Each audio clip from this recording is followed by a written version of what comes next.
Hello everyone, welcome back to our channel app tutorial. On today's video, I'm going to show you how to change name in Zangi. It's very quick and easy, so let's get started. First of all, open the Zangi app on your phone. If you don't have the app yet, you can get it from Google Play Store or the Apple App Store. Once you do that, go ahead, launch the app, then sign in. Now on your screen at the bottom, you're going to see options like chats, calls, contacts and settings. Tap on settings from the bottom right corner, then select your profile.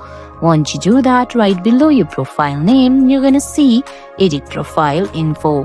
Tap on it, then go ahead and edit the name as you like, then tap on done from the top right corner of your screen.